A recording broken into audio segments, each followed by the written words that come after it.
Oh,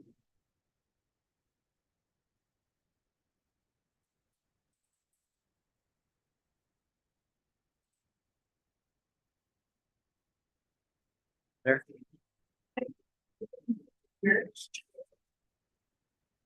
I guess turn it off. Is everybody's mics off? Mine is off. Okay. Mine's on, but it was just on. Good. Okay. You just have to yell really loud. Yes. Alderman Aldermember Starr, Here. Plackty, Here. Whitsitt, Here. Polson, Here. Eller, Here. Kerrigan, Here. Mayor Barner. Here. We have a quorum. Well, visitors, a lot of faces in the crowd tonight. That's all we need to see. Thanks for coming out. We're going into the consent agenda. Take a motion to approve the consent agenda. Yes, I will make a motion to approve the consent. Motion in second, all in favor? 6-0, carried. Thank you. And the mayor's report, a couple of things to mention tonight. One, I'm very proud of the community's efforts, especially Chief Thompson.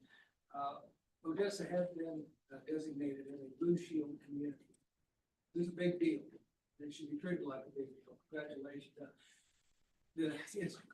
The award this week was exceptional commitment to public safety through collaborative partnerships, community betterment initiatives, proactive policing practices, transparency reporting, and the dedication to investing in crime prevention initiatives and ensuring adequate funding for law enforcement program. The Odessa community has demonstrated a strong and ongoing commitment to protecting its residents. And they gave us the designation of a Blue Shield community to create a safe, which creates a safer and more secure environment for all who live and work here. And I think that's very. Yeah.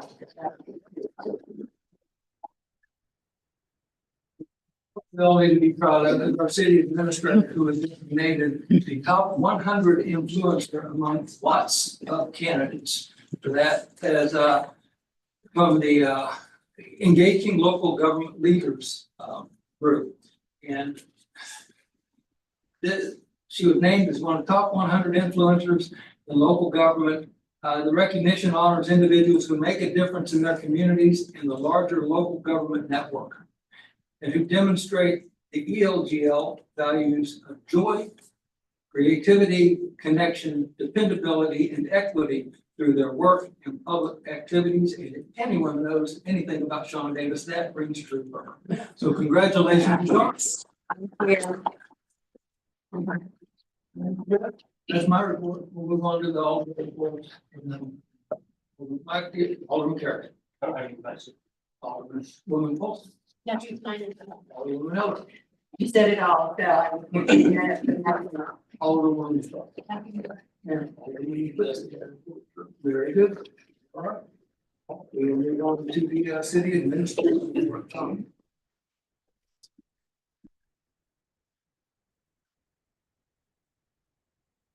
Good evening, Mayor and Board of Aldermen. We'll start off with our wastewater department instead of parks tonight, because our parks department was busy repainting the pool today, so they were very busy.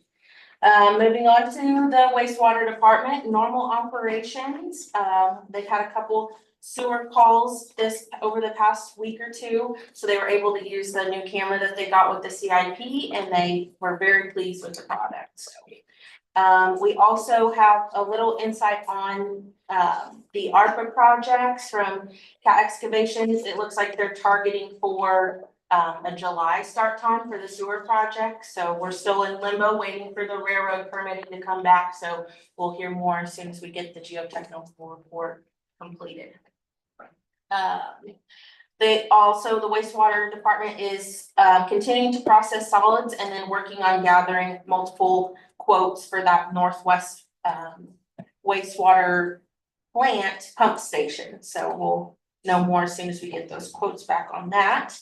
As for the street and water department, they have been putting together pricing for the signposts. Our wayfinding signs have been completed and we anticipate delivery soon. And then our crew will be responsible for not purchasing, but obtaining the posts for the signs and then installing those wayfinding signs for the Odessa Chamber.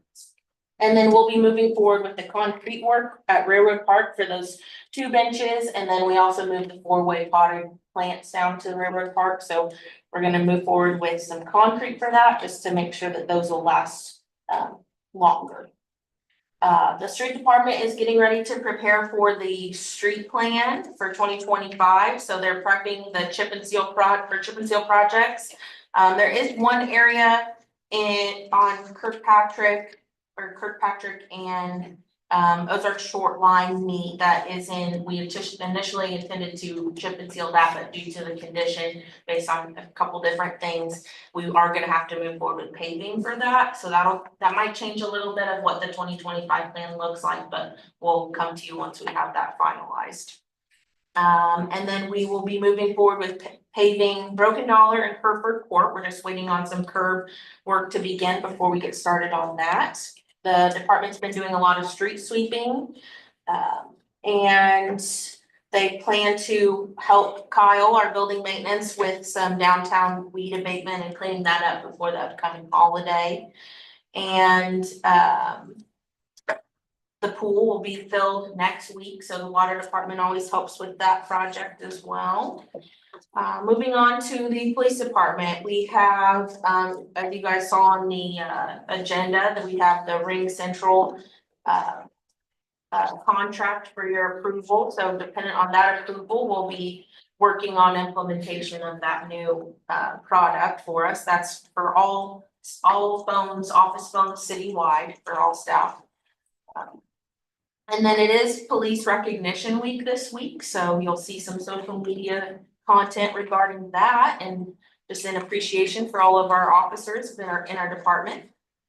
And then we have municipal court tomorrow, few cases that we'll see tomorrow. And then law enforcement day, this is a part of our DARE program, countywide DARE program, that will be held this upcoming Wednesday in Higginsville. And then we have our DARE graduation for over 150 students on Friday of this week. So a really great program that we have there. Like the mayor said, we received the Missouri Blue Shield designation along with Concordia and Higginsville in Lafayette County. And we did get notice.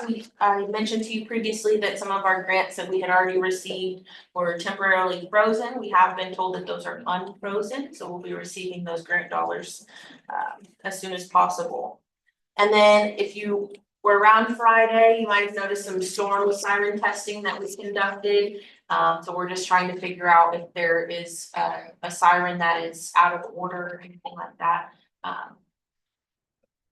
As of right now, we're still testing it, but the siren that is having problems is one that is not needed for the mapping and locating for the sirens that we have. So more to come on that. And then to our electric department, they and got their new gate installed, so they've been working out all of that. We were gonna have that transformer that's been delayed for unfortunately years. It's a transformer. It's a breaker. Breaker, I'm sorry. The breaker that we've been waiting for quite some time. It did have another small delay for installation, but we're hoping to have that installed here in the next week or two. And then this is a big one for the Parks Department and the Electric Department, but our fountains that we have at Lake Bonita, we did hire a company to remediate the beavers that we have at Lake Bonita, and they got numerous beavers removed from there, and now we can move forward with installing those fountains finally. So if you notice, all of the parks shades have gone up with the help of our electric department. And I think that would be all for electric. So moving on to community development, we have 501 and 503 have been issued certificates of occupancy for Pine Creek. And then the next 4 permits are currently in plan review, so. And then from May 1st till today, so that's only 12 days, we've already had 27 permits come through, building permits. So we're definitely seeing some spring construction projects coming to Odessa. And then we have the PNC meeting on Thursday. And then just a few things for administration. We do have a meeting scheduled with MoDOT for this upcoming Wednesday. So there was a little bit of a hiccup there where the renderings were to come out on May 7th, and we had previously requested that that information come to the city first so we could discuss the bridge thing and view our renderings. We had a date mix up, so we'll be meeting with them on Wednesday, and then that information should go out publicly of what the I-70 interchange will look like. We'll present that to you guys probably at our next meeting, just so it's all out directly from us, so. And then we met with Advanced Industries last week to discuss the growth that they're experiencing. So they are experiencing quite a lot of growth right now. We just wanted to meet with them to make sure that we're helping them in ways that they need it when it comes to their rapid growth of their business. So that meeting went very well. We do have our Aldermen onboarding that you guys are all invited to. That will be scheduled for this Friday, starting at 9 a.m. And we had 2 bids out. We had the GIS mapping bid and the salary compensation study bid. That one closed last week, so we reviewed those tonight. We'll come back to you with some discussion points there. And then the GIS mapping bid is still out and available. And then if you guys might have noticed, our new finance director, she started today. She picked a very long working day to start, but she's here and we're very happy to have her. And then lastly, we had our employee health fair last week, and it went very, very well. There was a lot of very educational components to it to help our employees learn about all the benefits that we have provided to them and just kind of know the inner workings so they can utilize those to the max capacity. And I just want to thank Karen for that, because she put that on 100% by herself, and it was great. So thank you, Karen. That's all. Thank you very much. All right, do we have any public comments tonight? I would like to make a comment. So I come up here? Yeah. Hello, Jennifer LeBlanc, Municipal Court Administrator. And I just wanted to thank the city, piggybacking off of what Shauna just said about the health fair / open enrollment. That was a terrific event. Lots of education, lots of teaching about our benefits. We have some really great benefits working for the city. And I think a lot of people, especially when they first started, they didn't really even know what all the benefits are. And so that was a really, really good, plus there was some other perks, like there was a massage chair, and there was the chiropractor came out and gave us all like exercises and stretches that you could do on the job at your desk or, you know, in your vehicles and stuff. So that was really great. Anyway, I just want to thank you guys for everything that you do for us as employees. And that is all I have to say. Thank you. There is no old bit. Martin McDermott coming on. Marty McDermott, Mr. Mayor, I had talked to you about this before. In the years of planning and zoning, we've had one city administrator stand out in my mind. Shauna Davis. And I told you I was gonna make that comment because she's been the most helpful to the planning commission in all of the years. I had to go way back when I first got on, and it was Wade Sanders who helped a little bit then. But Shauna has been by far the greatest help to the planning commission. I thank her, and want you all to be aware of it. Thank you very much. Thank you, Marty. Speaking over 24 years, I believe. Yes. Good stuff. Thank you, Marty. All right, new business, we'll start with the introduction of staff. With the electric department. Go ahead.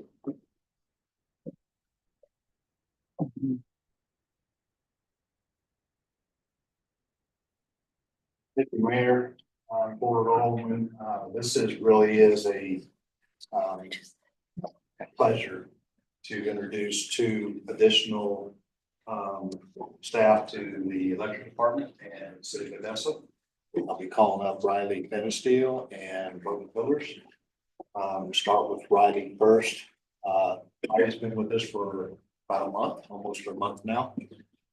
He's a 2024 graduate of the Southeast Lineman Training Center in Trenton, Georgia. Graduated out of 386 students there. He was one of 6 that was chosen to by the instructors. When Hewitt, a second largest contractor in the world, with currently over 35,000 employees, had asked for 6 students to hire in their company to become leaders in a short time on line construction, addition to their industry. Riley accepted that position and has been currently until his appointment with us, working in Oklahoma on a 345 kV rebuild in Oklahoma, big project. So he's shocked a little bit because we're not using helicopters and not as much as they did there in Oklahoma. So, Taking a break.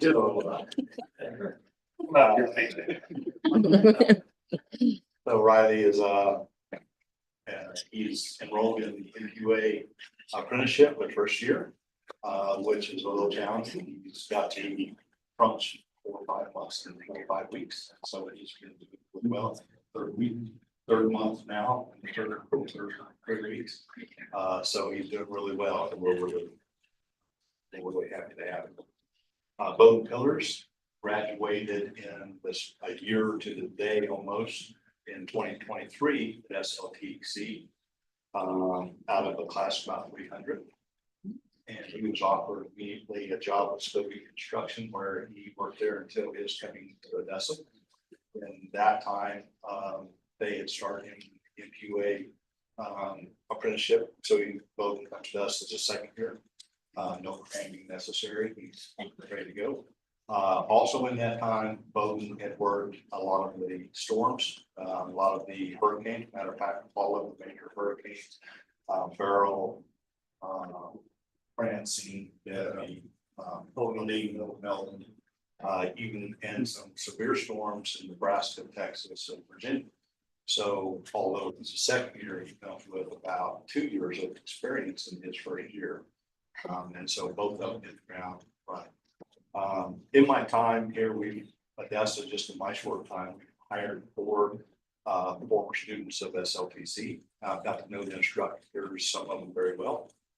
They instruct us always, just as a side note, to contact them if we ever have a former student, apply and give us a very honest answer of what they thought of them through their very vigorous training. They'll also tell you their job for the first 2 weeks these students come in is to get them to quit. It's a favor to the student because once they find out how hard it is, if they quit within 2 weeks, they get 90% of their tuition back to them. So they do try to do their job, and they are successful to a degree that they only graduate about 66% of their class. Riley graduated, I didn't do the math, but 386 out of 480. In that time, they can find out their temperament, they find out the work ethic, they find out their leadership skills, their ability to follow instruction. When I called the instructors of these 2 gentlemen, I got the highest reports. I got top notch. They both made an impression on both their instructors.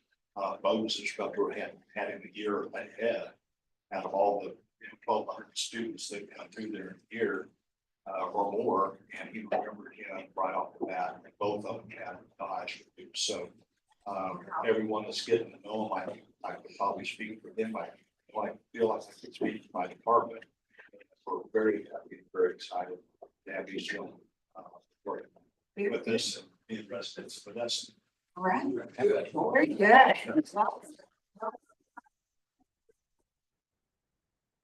Thank you. Thank you. Thank you.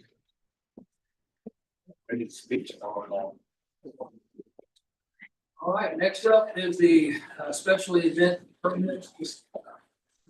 We'll let Laura and Yes, yeah, yes.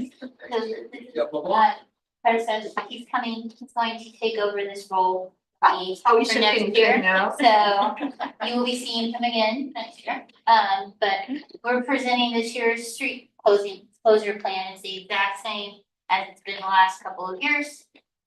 So just need you to approve it. So I guess I've got to add, but with the sidewalk project, was there, what's this gonna be like for the event? I just don't know that we can let the sidewalk depict what's gonna happen with puddle Okay. jumpers. At this point in time, we really we're anticipating needing to go out for a bid for construction engineering and then go out for bid again for the project. So that alone is gonna be upwards of 60 days before we can get a contract going, so So time wise, we're already into May, so you don't think it's gonna be a problem then? I think we'll be okay.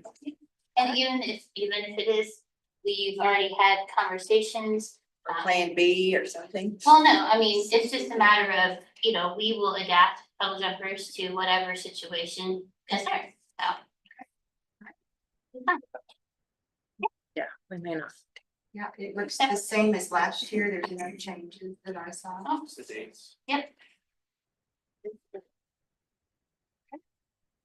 this technically didn't need to come up to the board, because it doesn't involve alcohol.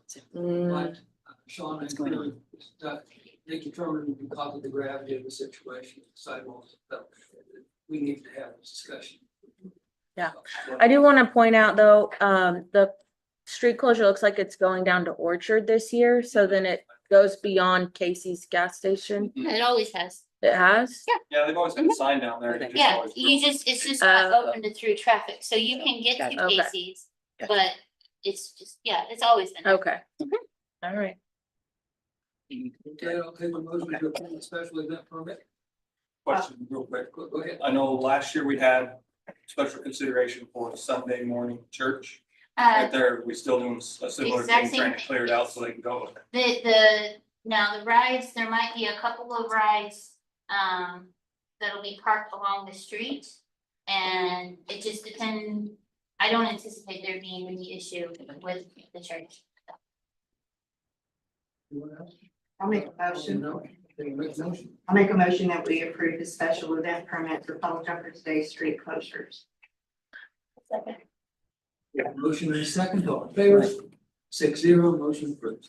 Thank you. Move this to the end of the discussion. I happen to know Jeremy Dupree is on her way, so we're gonna go to the next. Then go to resolution 2025-13 and come back to it. I'm sorry, can you repeat that? That better? Yeah, much. Shannon is on her way. Oh, I got a text message from her. She Okay. apologizes, and I don't want to hold anything up, so we're just gonna drop down to resolution 2025-13, okay. and she'll be here shortly. All right, proposed resolution number 2025-13 authorizing the mayor to approve and sign a 3-year service commitment with Ring Central for the city phone system. Discussion. I've used Ring Central for a number of years and it's outstanding as far as I'm concerned.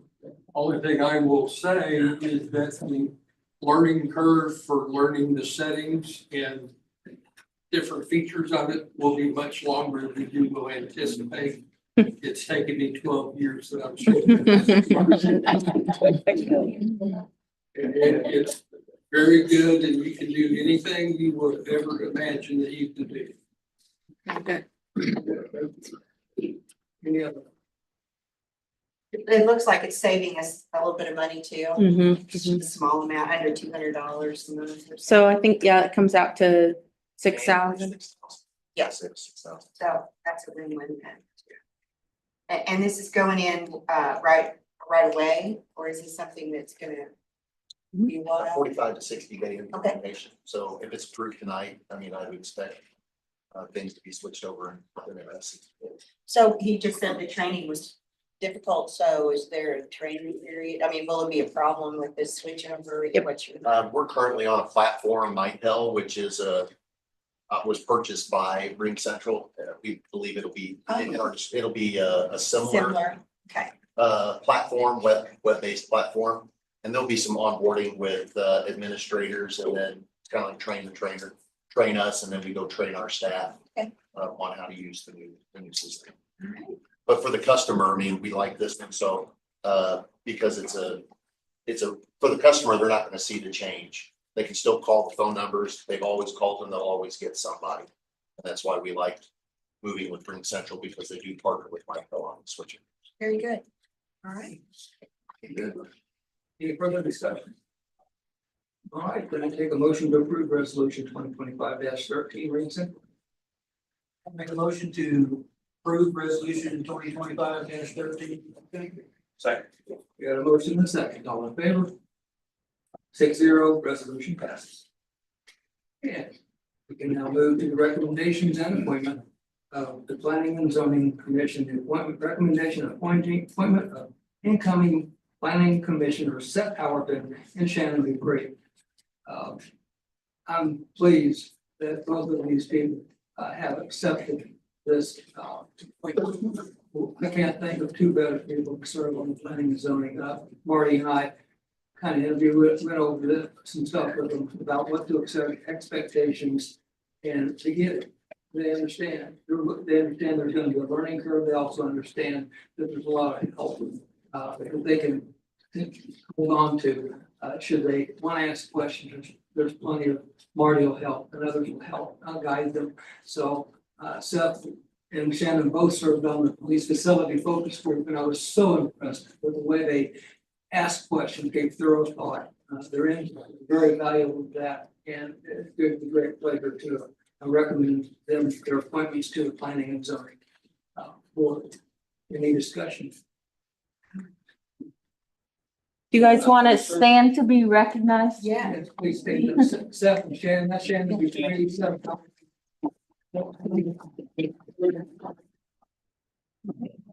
So much. Do we take a picture? At the planning commission. Okay. The planning commission will be sworn in and we'll take a picture. Okay. All right, so without further ado, I would take a motion to approve their appointment. Yep. I'll make a motion that we approve the appointments of Shannon and Seth for the planning and commission. And Seth. She said that. Second. We have a second, and Alderman Blackty, all in favor? 6-0, they have been appointed. Thank you very, very much. Now on to resolution 2025-14. Authorizing the mayor to approve and sign a contract agreement with Socket LLC in the city of Odessa for fiber internet services. Discussion. Mayor, we do have the representatives from Socket here if you want to ask them any questions. Board have any questions for? I'm not familiar with Socket, but for what I read here, they sound like it'll be quite an upgrade from what we've currently got, so. Would you like to say anything? Oh, I don't want to take up much time, but yeah, we're very happy to be moving into Odessa. We're a Missouri-based company, based out of Columbia. We've been in Oak Grove, I think, for about a year, and we're building out all over the state, southeast part of the state, northwest, northeast, everywhere. But we've talked and targeted Odessa. I think Shauna knows, like a couple years ago, and then had to take some time. We're going to do a build to the school district, so you'll see us in town. We've got some flags up, and we're building there. We have to be there by July 1st. So, we do nothing but fiber optic cable and fiber optic internet. It'll work really good with a Ring Central with VoIP. I think it'll Very low latency to work well with that, and we're just really happy to be in Odessa. And you're gonna be seeing us and some of our marketing people. I've already underlined the puddle jumpers thing. So we have a marketing team. So I'm sure they'll want to look at that, and thank you for welcoming us, and thank you, Shauna. You state your name for us. My name's Dave Giles, Giles. And Matt Foley, our regulatory guy, who's probably worked more with Shauna than I have, is here as well. He kind of plans the mapping and helps with all of that, so. So they are doing a citywide build, just for clarification. Yep. Yes, the city, we're doing, we're gonna look for, we can hit all the offices with the city except for, I think. Wastewater, yeah. Wastewater, and hopefully later on we can do that, and they will be doing residential builds in town. We're very cost conscious. We should be very competitive with anything else, cable or copper, and we're all fiber. We'll be hitting businesses as much as we can as well. So again, we're glad to be here, and we're open for any questions in terms of what we're providing and that sort of thing as well. So you still gotta run some cable or you're already here? Yes, we're probably, and Matt helped me with this, but we're probably at least 90 days from completion here. The school district has a hard date of July 1st, so we're gonna have that done. So anything on that run, but we're probably 60 to 90 for the city offices. But it'll happen pretty quick after that.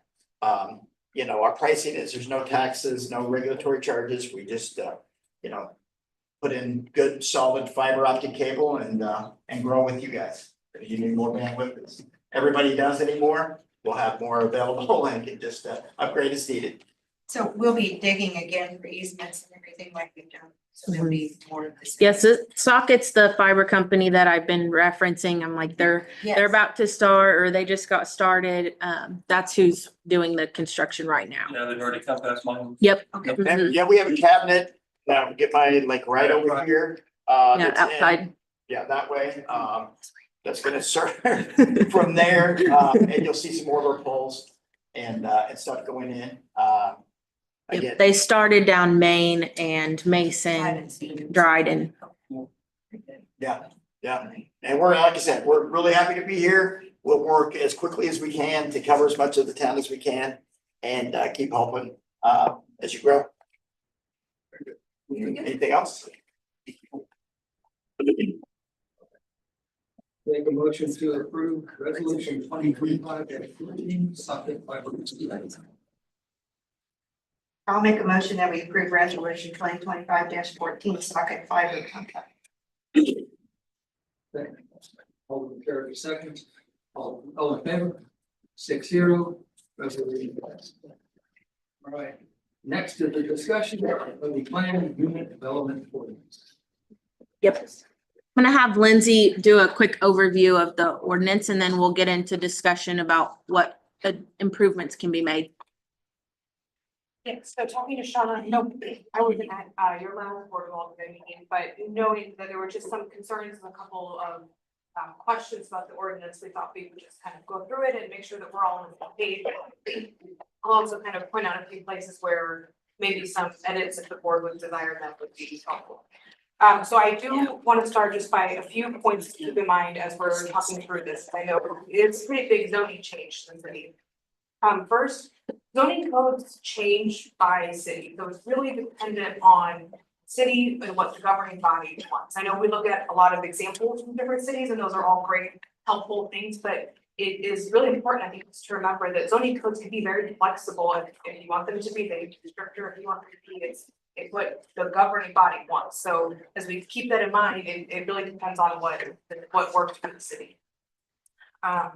So the way that this is structured, the city has different zoning districts, and in each of those districts, there are specific requirements. There are setbacks, there's for industrial stuff, there's parking requirements. They're all very specific and they're strict. They apply. If you have a 10-foot setback, you've got a 10-foot setback. The only way to change any of that is to go to the BZA and request a variance. And they also have very strict standards under how they grant variances. It really can't be, hey, I don't really like that zoning code, like I don't want to comply with that. That really shouldn't be a variance. It should be, variances are based on my lot is a weird size and that 10-foot setback just doesn't quite work on this land. Real property is the only real thing we have, and that's the relief valve of BZA is to change codes when it needs to for specific properties. The PUD is a little bit different. It creates a zoning district that can be very flexible. It can be very unique and very different on a case by case basis. Like I just said, every residential district has a 10-foot setback. A PUD could have a different requirement, and it would be dependent on that applicant, that development, those very specific situations. Just two examples that come to my mind when I think PUDs. If you're familiar with the Branson Landing, that whole area is a PUD. It has a very kind of open pedestrian space. I know they have fireworks down there, people gather down there for the holidays. They have hotels, so they have commercial, they have restaurants, they have I believe actual residential condos also. So they allow all of that kind of mixed use options in that district, where otherwise a residential district would be just a residential district. A commercial district would be just commercial. It allows that those different kind of options and different, just really just different options available. The other one as far as residential goes that I think of is when I was growing up and on the St. Louis side, there was a community called Newtown that had kind of smaller homes and smaller lots. It was just kind of it was a planned residential unit. You know, they had a couple coffee shops, maybe a wine bar, they had kayaking and that kind of stuff. So just there are different types of I guess you could say standards of PUDs, kind of like, oh, that's what I want to do. And that, how did that get done? Well, that was through a PUD. So those are two different types of experiences that I think of when we look at PUDs.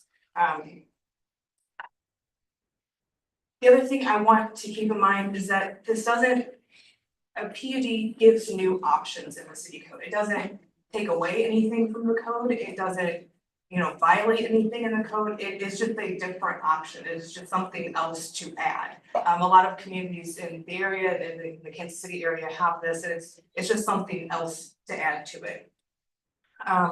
It does not do anything to the city's cumulative zoning. It keeps all of the zoning districts that we currently have in place. It doesn't change anything about those. And then finally, just the last thing to keep in mind is that this only changes zoning requirements. We still have to meet like subdivision requirements, plats still have to get done. They still have to have enough utilities to service the area, still have to have streets and still have to meet building codes. So I know it kind of feels like, oh, there's a lot moving here. There's not that much actually, because there are still a lot of other city codes and of course state laws and things like that still have to be met. So just a few things to keep in mind. I think you guys have a copy of the ordinance. I was just kind of gonna run through it real fast. So first, at the bottom of page 1, section 50555A, we start with the purpose. And this allows for variations of the zoning regulations that are contained within chapter 50. So we could only change things that are already within chapter 50 in exchange for open and green space and pedestrian friendly improvements. Now, what that variation in exchange for could be up to the board. You can say that we want there's a very specific kind of park in exchange for these variations. It depends on what you want, but generally the way I've seen it is that it's pedestrian friendly trails, parks, lake kayaking kind of things, those types of things that are offered in exchange for the different type of zoning that's allowed. At the top of the next page is permitted uses. And this is also a place where the board could provide an amendment that restricts the use of this PUD. Right now, the way that this ordinance is drafted, it would be allowed for any use that's permitted within chapter 50. So if we have not permitted a particular use, it would not be allowed here, but otherwise it would be allowed. So it could be commercial, it could be industrial, it could be residential, it could be anything that's allowed. And if that's something that the board wants to change, that's perfectly fine. It's just one we would have to limit the way that you would like to. Can I add to that too? Another thing that the planning and zoning is working on is the creation of a zoning use table. So in that use table, we can call out even more specific types of uses beyond just residential, commercial, industrial. We can call out the specific uses, and it could be like an assisted living or, you know, the actual use. And then planning and zoning is working to go through those and say where each use type would be allowed, including the PUD column. Do you think that table would be finalized? We're probably realistically like a quarter or a third of the way through it at this point. So it'll be a little while, a couple months for sure. The next section down is the development standards, and this is also a section that the board could put in some of its own requirements or things that are very important to you. The first one notes that a PUD district is a floating zone. So it wouldn't be something, we like to have residential by residential, that kind of thing, and mixed use flows into more commercial areas. This could be wherever it is, dependent on the type of uses that are there. The way that this is drafted, it's not set up for any particular type of development, so there's no reason to say that this should only be in this area. Because it could be anything, it could be whatever the proposal comes through. The next one is that the approval of the final PUD plan, that's when the rezoning actually occurs. So we'll get down into the specifics between the concept plan and the final plan. But the final plan is what actually rezones. When we're just doing the plans, that's not a rezoning quite yet.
Yeah, I see that. What I want.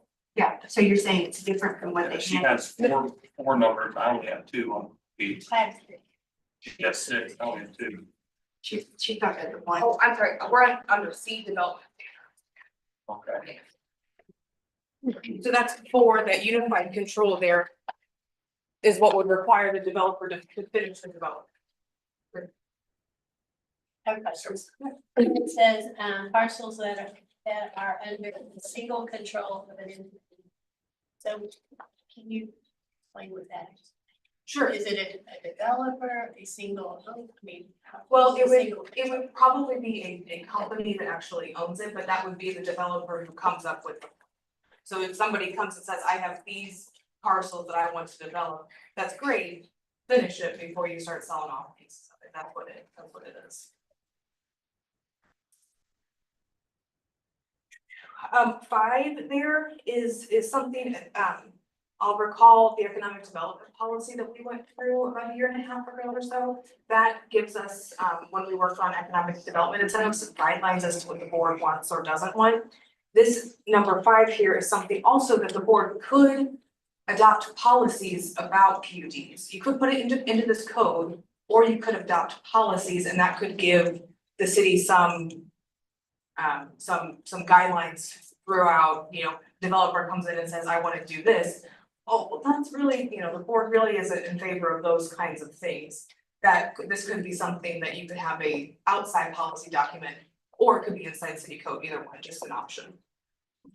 And then finally, the last standard is that the PUD shall not have a substantially adverse effect on the development of the neighboring area. Of course, understanding that you walk across the street and you're still right there next to that development, we want to make sure that they all kind of flow together throughout the whole city.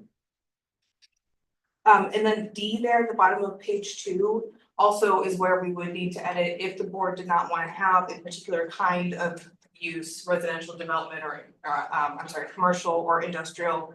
That is something that could be modified as well. So now we will get into the process of how this would work. And it's not all that different from plats, if you're kind of familiar with that process, the kind of 2-stage process. So the way it would work is that first a developer would come in and apply for a PUD concept plan. And that concept plan allows them to put everything on paper and say, city, before I get too far into the weeds with all of my engineering and technical specs and all kinds of things like that, is this something that you guys would like? Is this worth me going through all the investment and getting ready to build this? Because it's not in code, it's right, this is a little bit different than allowing something just straight up through code. So this allows them to get an idea of, is this something the city wants? Should I go after this? Or am I just totally off the wall and this isn't something that I should do? So that's the idea with the concept plan. And here in A1 PUD concept plan review, that last 3 lines or so is really what we want to focus on. The PUD concept plan approval establishes the maximum development envelope for the project with regard to density, number of structures on a single lot, lot sizes, setbacks, overall scale, open space, pedestrian uses, environmental protection, and then other land development service provisions. So that's what we would be looking at. That's what would be changing. And then on the next one is the final plan review, and that's really just to make sure that they've stayed in line with their concept plan. Things a little bit change, and we'll go through some things that are allowed to be changed. But the final plan is just making sure, yes, you've got your engineering now, your engineer says this is gonna work, you've got the building materials, this is gonna work, and it can move forward. At the bottom of that page, we have what is required in the application, the filing fee, the legal description, the owners of the parcel, just making sure, you know, that we have people who own these properties and they're not going to try to rezone somebody else's land. And then the proposed plan for the PUD, and this too is where if we want to be more specific in code, it can be amended to include more specifics. But here the plan would require the following.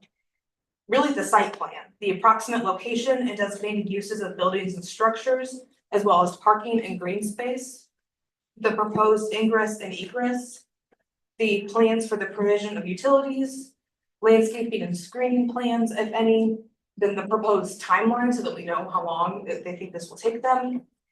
Any other requirements that may be required by the code or other city codes, if there's other things that need to be done, you know, recognizing they still have to comply with the rest of the code, that still has to occur.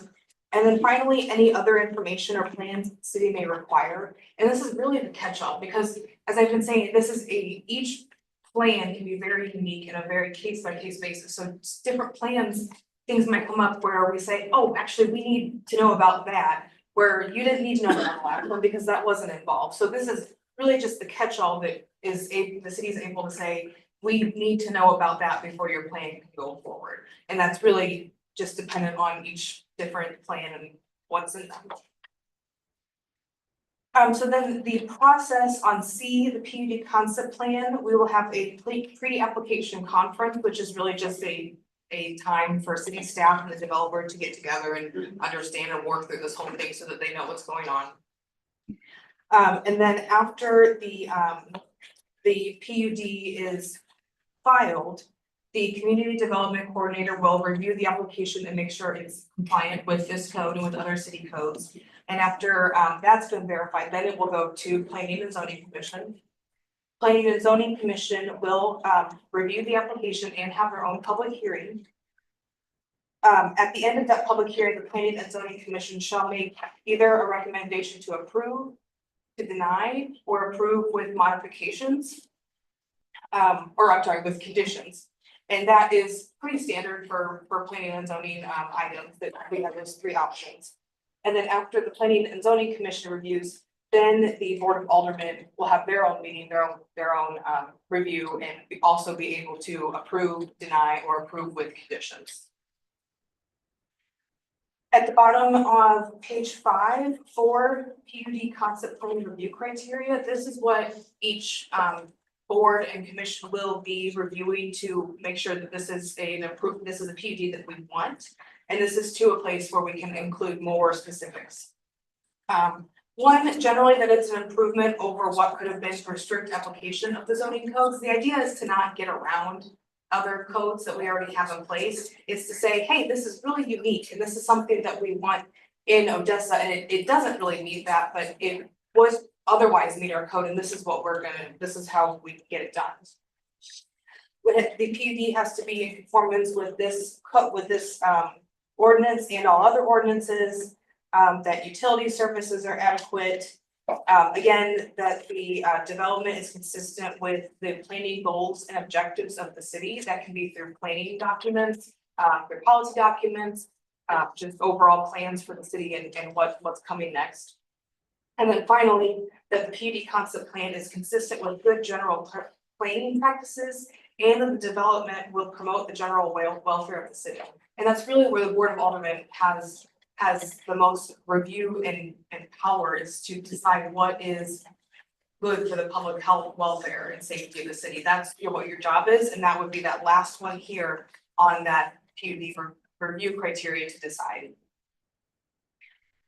After a PUD concept plan is approved, they would have 2 years to build those concept plans and then come back for a final approval of the plans.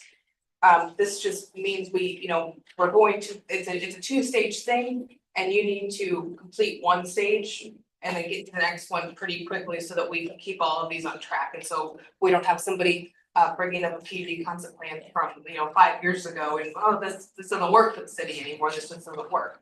But so they would have 2 years to come back with the final approval plan, not 2 years to finish the development, but 2 years to come back with the final plan. And then we get down to D, the PUD final plan. Again, a pre-application conference if necessary. Those are only helpful just to make sure that we're all on the same page. And then the purpose of the PUD final plan is to verify that it complies with the concept plan. Again, after receiving the PUD final plan, the community development coordinator will review and make sure it complies. And if it does, it will go to P&Z. They will have a public hearing, 15 days notice, just like any other. And then the P&Z can again approve, deny, or approve with applications, or I'm sorry, with conditions. And then once the P&Z has made their recommendation, it will go to the Board of Aldermen, and they again make approve, deny, or approve with conditions. The last big thing that I'll cover is this PUD final plan approval criteria. This is what, when you get the final plan application, what we'll be looking at to make sure it complies with the concept plan.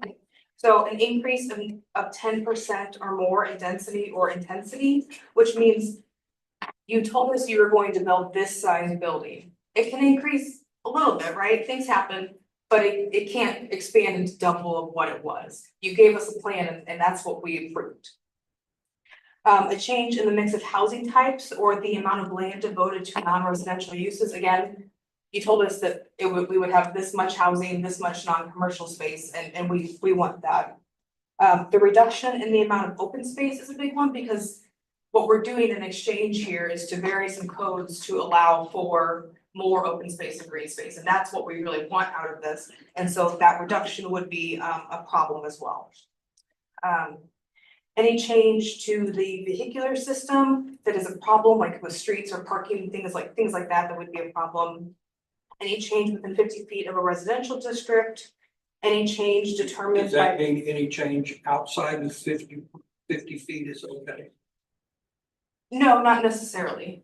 No, I mean, there could be, like, for example, we could have an increase of 8% more in density, and that would be an okay change. But say a wall outside of 50% that obstructs the view from a residential area, would that be okay? Outside 50 feet. Outside of 50 feet of a residential area? I think we would have to specify in here for that. We could say any change, we could say something like any change that would block the visibility or something like that. Because these are a couple specific things that are not allowed to be changed. So if there's more that we want to include in there, we should. The other one is that any change determined by P and Z that is an increase in the development intensity, again, that would be like another building or something like that. A change in use categories or a substantial change in the layout of buildings, again, like they could change a little bit, things happen, but it can't be different than what we've already approved. So should we, is this where we should define maybe the maximum that we should not exceed in some of those things? That can be an option, yes. I don't think you would do it here because this is just saying your change from concept to final. That's all this is saying. But if you're wanting to say, like design standards and things like that, that should be higher up in the ordinance. And then the last one about is the lapse of approval. So if, like I said, the rezoning happens when the final plan is approved. So say we get a concept plan through, we get a final plan through, it's approved, it gets rezoned when the PD final plan is approved. And then if, let's say, the final plan never comes to fruition, that is still a PUD district. And they would need to either rezone the district to a different zoning district or to file new plans if they have lapsed. So so are there any specific questions or suggestions or things like that? Because this is an ordinance, well, I should say because it's a bill that's already been approved by P and Z, the way I would suggest doing it is making an amendment by motion and approval of the motion because it's already gone through P and Z. Would it need to go back to P and Z if they make significant changes? Yes. Okay. We have it on P and Z's agenda for Thursday anyway, so. So I like the concept. I think it's great to have another tool. I think we always need more tools to be able to navigate and do things that way that can help the city. But I have some issues with this tool, the way it's written, where you spelled the process out. The process is great, walking through once they come up with a plan and how they walk through and get it approved and everything, but my problem is when they present the plan to us initially. I think we've given them too much leeway that we haven't specified what is off the table. Right now, they could come to us with no setbacks, and if whoever's in charge agrees it, they can do it. We can give them whatever they want, as long as we get what we want. That to me, is a legal way for the city to give favors to developers that give us what we want. And I don't. But it would have to be approved by 2 public boards as well. And depending on who's on those boards at the time, you could push them through. So I think there needs to be minimum requirements on what the city is not willing to negotiate away. I think it's a good tool to negotiate, but we have to have a bare minimum of you can't go past this no matter what. We will not give you anything past this. But we are willing to wiggle room and do things like this, because when you think of PUDs, you bring up the commercial space and whatnot at the landing. Well, is that what we're proposing for the hill? Because I thought the hill was just residential. Are we now putting commercial space up there too? Because I know the developers that want it, they want this PUD. Why do they want it? I'm assuming they don't want to follow our regular zoning and they want to do this so they can propose what they want and push it through. That's an assumption. Because as a developer, I would want to develop what I want and not have to follow our zoning. It's cheaper that way. But are we going to use it to develop residential places now? So we can not have to go through planning and zoning for certain things and give legal favors to people? Any PUD concept plan and final plan will go through P and Z, every single one will. But it doesn't have to follow the codes. They can write their own codes as long as we agree on it. You are welcome to make motions for amendments to the ordinance as well. Well, that's what I say. I don't have specifics, but I think we need to put specifics in there. And I would hope the planning and zoning could have some of those specifics on what we're not willing to give away for certain things. If you're gonna send it back to planning and zoning, we need to specify it. Not just go.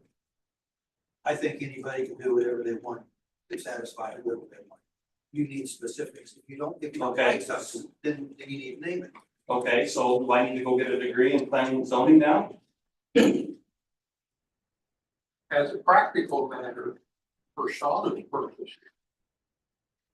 If she goes to a developer and negotiates something. And they go to planning and zoning, or it gets to us.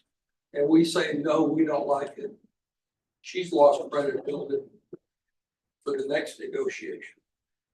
And say she goes to another one and negotiates something. And it goes to planning and zoning or to us, and it gets rejected. She's lost credibility again. No one's gonna want to negotiate a PUD. I like the PUD. I like that ability. But we need to define, us and or planning and zoning needs to define what that line is, where the fence is, that we're not going to go beyond, so that Sean knows where that line is. It's gonna be an advantage to Shauna for us to define what that density is that we're not gonna go beyond. What that, are we gonna pay the cost for infrastructure improvements? And that can be changed later That's Oh, on. outside It's gonna of, be that's good. outside of PUD consideration. I'm sorry? Infrastructure is outside of PUD. That is, those are separate codes, that's not. Exactly, and that's something that we can define, and the place that it appears to be, to need to go is in number 4 PUD concept plan review criteria. And we can add that, we can send it back to planning and zoning and ask them to review it for us to finalize the ordinance. Or we can make a motion to add. That is what I was trying to say, because at the last meeting, Marty said, please don't just send this back to us and say, fix it. Yeah. So they would, if they wanted to go back, they would like specifics. And that's what we're talking about. Marty was nodding his head as I talked about us identifying that fence. For Shonda to know what she has to operate within. And my response is on specifics. I don't have 24 years of experience that Marty does. And if he doesn't know what the city is willing to negotiate away, then what is the 24 years of experience done? I don't have that. I would hope that he would have confidence, him and his team, that they could say, this is where the city needs to draw a line. We can't go past this line, whatever it is. Because right now, planning and zoning has said, everything's free game as long as the city and the board of aldermen sign off on it. And I don't like that. I'm not really reading that because if you look on for concept plan review criteria, the PUD concept plan is in conformance with PUD standards of section 50-555 and all ordinances and regulations in the city. So I don't think it's wiping out our ordinances. I think it's a way for new opportunity to come to the city. It may be something grand. I don't think Shauna is gonna lose credibility if she listens to it. They're supposed to bring a plan to her. I trust that we hired her and the other folks in city office to look at the plan, because they're bringing to you a discussion kind of pre-plan. Right, so she's gonna know if it's way out of line. She's not gonna know what we're gonna vote until we vote. Right. If we I vote- think that's the caveat with all planning and zoning things that come to the city at all. It's known from our reading our code of ordinances that you can bring something, but it has to go through these different boards, and these different boards have the approval and denial. So that's the process. So you know that level of risk, I guess, when you bring something to the process. So question on, I'm sorry. Yeah, Marty, say, Marty, would you like to come forward? Yeah, it looks like you got something. like to try. 24 years of experience don't give you a lot. Well, I think it does. I think you need to give yourself some credit. Here's what I'll say, it's a concept. Gotta have a plan. Yep. What we're asked you to do, as I said last month, you have things in what you're seeing that concern you. Put them down. Come to the planning and zoning meetings. Help them work through it. It's to make a plan that works well for the city. Remember what I said, is it good for Odessa? It has to be good for Odessa. We have developers and that will work with us, have worked with us, and I don't see any reason why they will not continue working with us. Do we always see eye to eye? No, don't expect we ever will, but that's okay.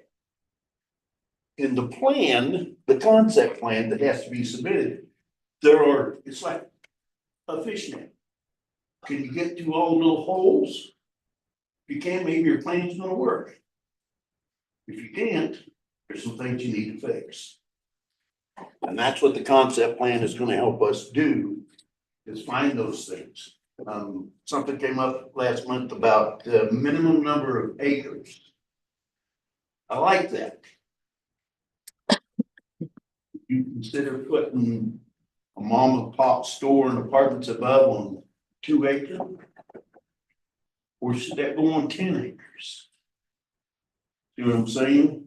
And that's something I would ask you with your 24 years experience, what would you say? Because I don't have an answer for that, Well, but it's a concern. I would say this. What would you say? To me, that I would say that's a topic for the planning and zoning. Okay. Don't take that wrong, Okay. because that's where their heads get together and their thought processes mingle to make it better for Odessa. Your input. This is the first time in 24 years this commission has said, I don't like that. And I'm willing to provide input. Bring it on. Because they would love it. Not just, I don't like it. Why don't you like it? Because I don't like it. Okay, that doesn't help us a lot. Many ordinances, many things have come to this board and fought. And we can't take them back up because you are the elected officials. You are the final voice. What are we gonna go back and fix? We don't know. We don't know what you want to do. We don't know what ideas you have. That's why it's important for y'all to be involved. Appreciate that. It truly is. You talked about the 50-foot wall. That could be out of the concept plan. It could fall out of something where you have a tree blocking an intersection that inhibits traffic. You can't do that. You don't have to move your wall. Well, I can't. Well, then I guess you won't have a wall. What else do you tell them? If that comes in the codes and ordinances of the city through that concept plan, that's where that stuff gets picked out. That's your fishnet.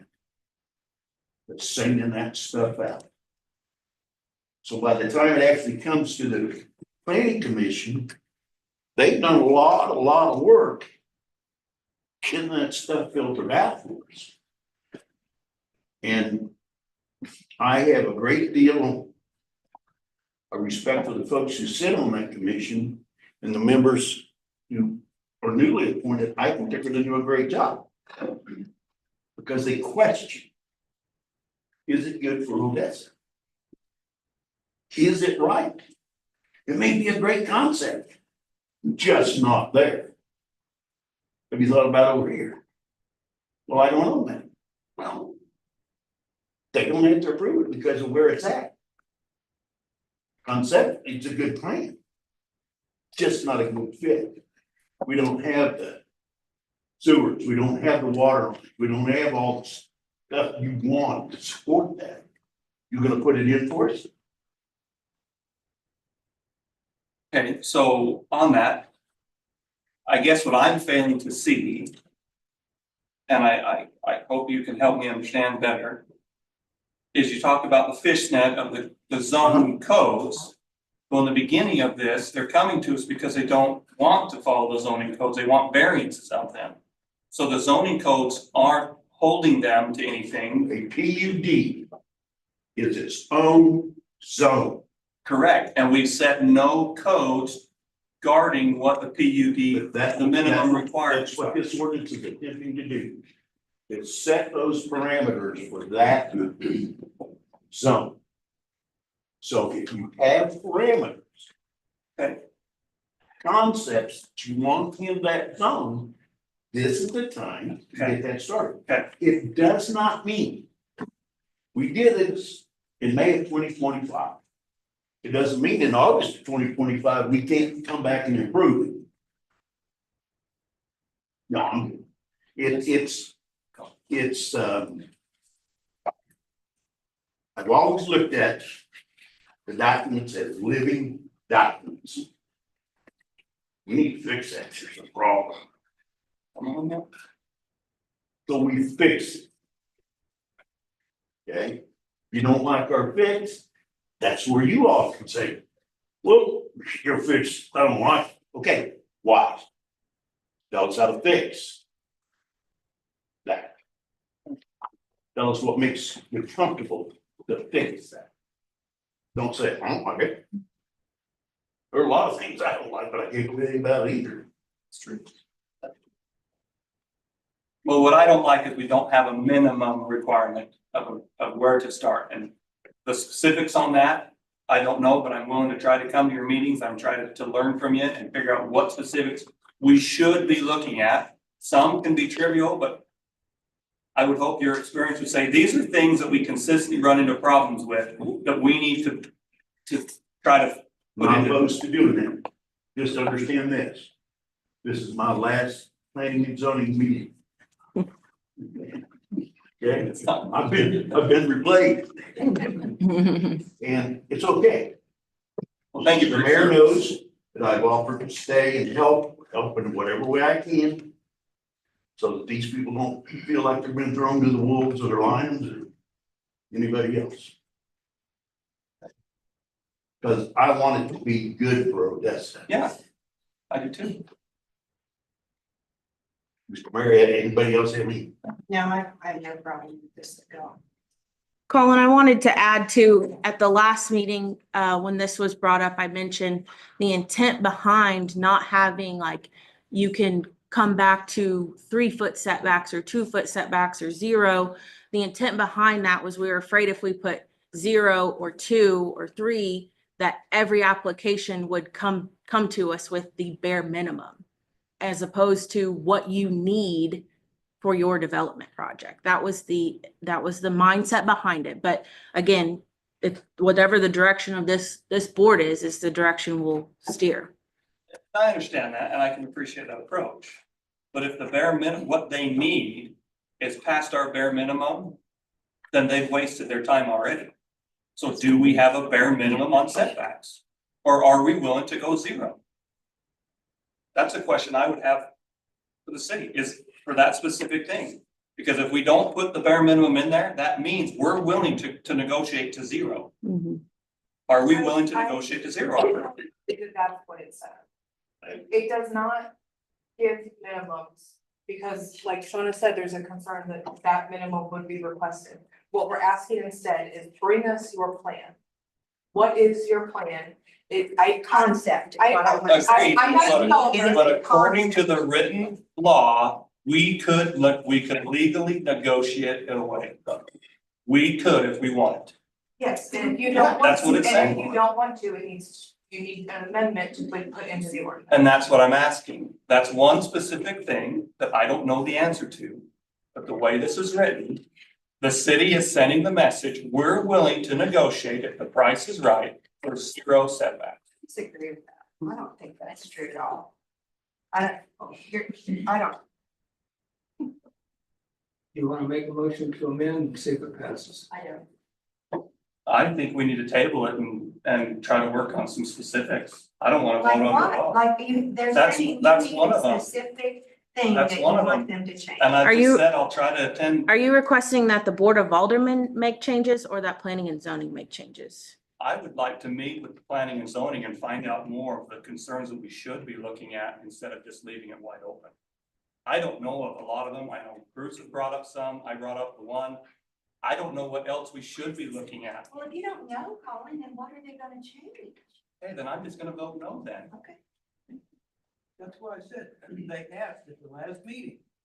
Please just don't send it back And I- and say, Okay. fix it. I will say for the fourth time, I'm willing to meet with them and learn from them on what those specifics could be. Have they not been meeting for several times here on this already? PUD was brought at the last month's meeting. Okay.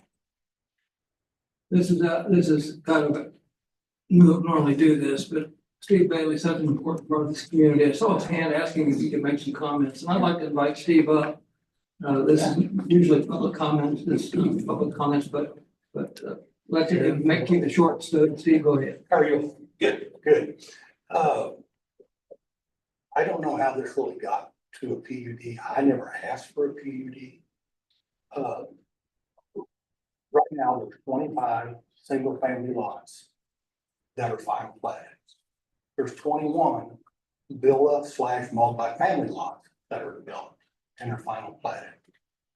We've also done infrastructure on another approximately 20 to 25 single-family lots that are not final platted yet.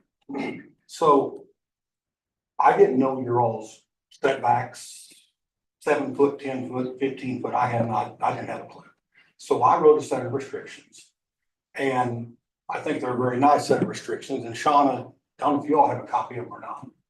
But anyway, examples are like porches and decks and patios. They'll all be covered by the roof of the house. We're not just gonna hang a deck on the back of a house and put wood spindles on it. It's gonna be made out of proper materials. Gonna have metal spindles, composite materials. I forget the pitch of the rules, the rules seem like 7/12s, but we allowed no wood fences at all. They all had to be some kind of metal, powder coated, etc. So a local builder, I had a chance, I could have sold this to a developer that would have come in and probably done had them half built and sold or not, I don't know. But I elected to build with local builders on this complete hill job. And looking back, I don't know if I should have done that, but hopefully it'll work out. And a local builder come in with 3 or 4 sets of house plans. And in my restrictions, I 7 foot setbacks on the sides. And I guess the city has an ordinance of 10 foot. I didn't know that. So the builder calls us, and so I called Shauna and asked for a variance. What would you have to be a variance? That's all I wanted. Yeah, well, that's a process we already have, yeah. So on the hill, totally, there's like 50 to 55 single family lots, and there's 83 multi or / villa lots that are approved. That's how it's zoned. And I'm already in the works of changing the multifamily to single family. Or I think it's a betterment of the project and the city. And I think the city hopefully would agree with me. We don't know where to go with that until we get the setbacks figured out. I'm not asking for a 0 setback. I was just asking for 7 foot setbacks on the sides. Our bare minimum footage on square homes are 1250. And they can go up to as big as they want to accommodate. And anyway, I brought some pictures of several developments that we're involved with that are all around 15 foot from house to house, 7.5 foot setbacks. I'd like for you all to look at it. Cool, thank you. Yeah, I don't have a specific setback. I just want to know what is our minimum. Is this concerning a PUD? I know we have 10 in the ordinance, but Is this concerning the PUD?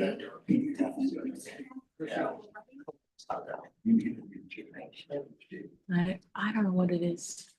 Yeah, Downtown. that's true.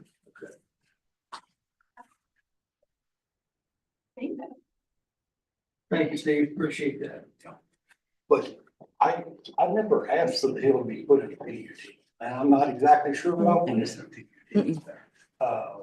I don't see the way the hill is designed. That we could possibly have, room for parking, room for more than just single family homes. And that's why I wanted to end up, when I come back with an engineer on the rest of it, I want to go to single family on the whole hill, not multifamily, I don't know about villas, but maybe some single villa type home. But that's what I'm after. So I'm not asking for this thing put into PUD, but maybe it's the best thing for it. I don't know. Cross that bridge when we come to it. We're gonna get the PUD established and all the guidelines, then we'll see if it's something you want to consider. My problem is I have 25 single family lots that are fine quiet and builders have done bought some of the lots. This doesn't, PUD doesn't have anything to do with any of that. But he's asking for. He wants to send the variance. So he would have to ask for variance for each one, is that fine? And with the And then that's PUD, you can include it in. Yeah. So it's gonna And that's the take- intent behind the PUD, is to create a level of flexibility for our developers. But don't we already have a process to give a variance like that? Yes. Yes, I asked, and this is where we ended up, which is fine. I understand Shauna. What she was saying is we don't want to have to go to each, come back each time for a variance on each lot. I would like on the first 25 single family lots to have a variance to where they could go to 7-foot setbacks. They may not go to that, but what it allows, that 6 foot on a house that might be 40 foot deep, that's 240 square feet, that house could be bigger. They could build all 1,200 square foot homes, but we could have some 15, 16, 1,700 square foot homes. If that variance is granted. Yeah. Makes a difference to development. Good information, Steve. Thank you. Thank you. Thank you. Got a couple of modifications. Can I highlight, I just want to highlight one thing on the ordinance. On the review criteria, it says that the plan may be approved if it meets this requirement. It does not require P and Z or the board to approve. So each one is subject to your approval and to your consideration. Some, a 7-foot setback might be appropriate for one PD, it may not be appropriate for a different one. And that's really the idea, is that it's all very, it is in flux because it is a very creative, flexible alternative. So I just wanted to highlight that. I just want to know what our minimums are. What we willing to negotiate on. Or we adopt. Can we say that overall, like, what if we have, Restrict that. yeah, it depends on where it is, depends on what it is. Can't have zone. Oh, what's it have? Go ahead, Bruce. Couple of changes I'd like to propose under item 4, PUD concept plan review criteria on page 5 and 6. I would like to add Roman numeral 6. The city shall bear no cost for improvements in city services or infrastructure for the proposed development.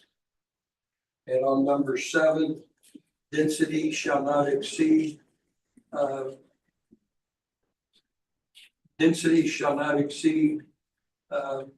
the proposed development in any density shall not exceed in any proposal development adjacent to R1, 4 units per acre, R2, 8 units per acre, R3, 16 units per acre. And then the third change under PUD final plan review criteria on page 7 on item 4, Roman numeral 8, where it reads any change within 50 feet of a residential district. Change that to any change adjacent to a residential district or less intensive zoning district. Modify that to any change adjacent to a residential district or less intensive zoning district, modifying the view, aesthetics, traffic pattern, sidewalk access, or other significant change in any adjacent residential area. Everybody have any comments about Back up, not first, I'll read that first one. One of my first plans. City shall bear no cost for improvements in city services or infrastructure for the proposed development. Right now, we have a hard enough time keeping up with current improvements or current maintenance on city services and infrastructure. I like proposed unit development. At some point, that can be stricken and should be stricken probably. But I think right now that would go a long ways towards keeping the peace. The way that reads, I believe it could be construed that we're not providing services.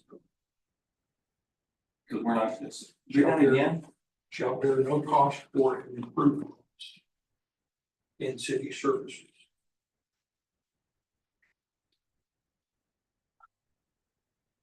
Lindsay, do you have any thoughts on any of this? That's verbiage that's in some other like Sedale. Yeah. So you've gotten that from another ordinance of another city? Yeah, I think the theory behind that is they're gonna put something in the power of that district. They have to pay to increase it. Yes. The city's not gonna come in and pay to drop a bunch of new power, put a new substation in so they can put their development. It's, we may do the work, but they have to pay for it. And that's already in city code. Yes, I was gonna say, I think that's already in the city code. But it doesn't hurt to have it here too. Okay, so it is in city code, but you can negotiate it away. No, because it's in a different chapter. We're only talking about changing zoning requirements, which is setbacks, height restrictions, parking, things like that.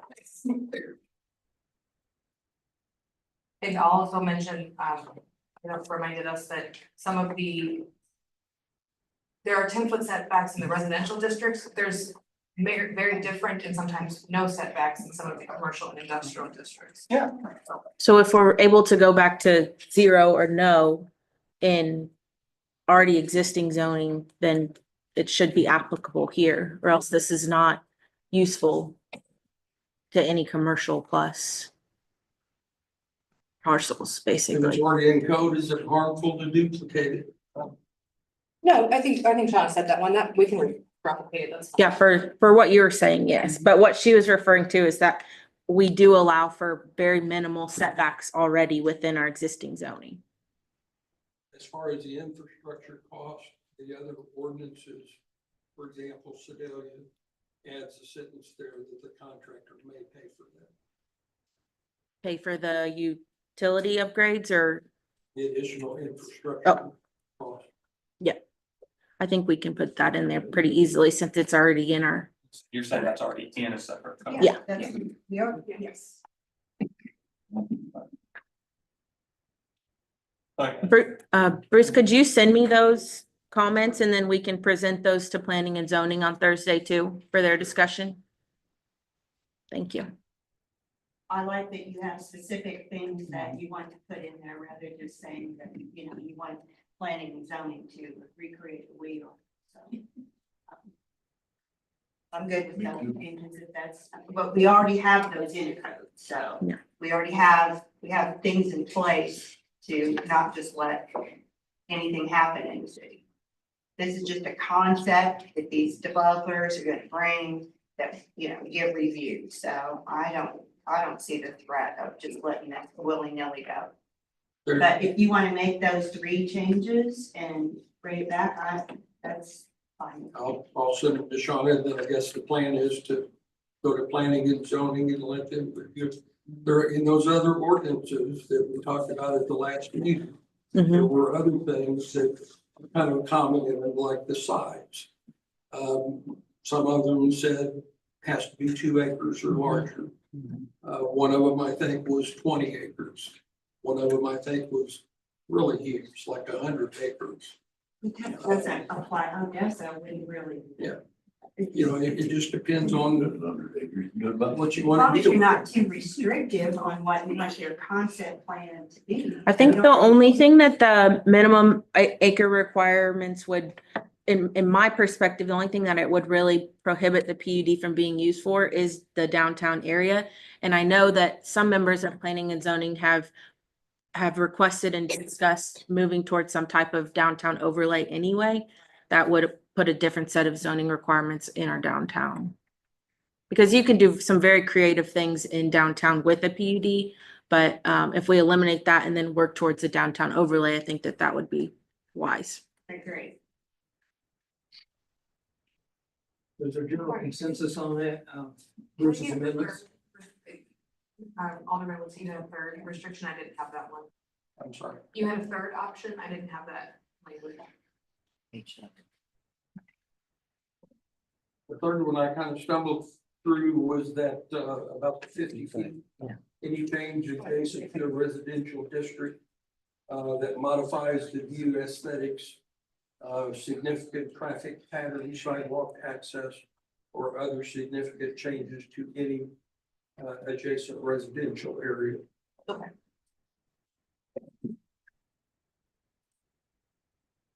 Think there's no issues among the board for any of those amendments? Yeah. Very good. So we have direction, enough direction for city staff to change, if they need to change and bring it back next meeting. Or they got, or get it in front of planning and zoning. Yeah, we'll go to planning and zoning on Thursday. Any further discussion? Discussion on this is closed. Next scheduled meeting is Tuesday, May 27th. Memorial Day. With that, we'll take a motion to adjourn. So moved. A motion and second, all in favor? 6-0.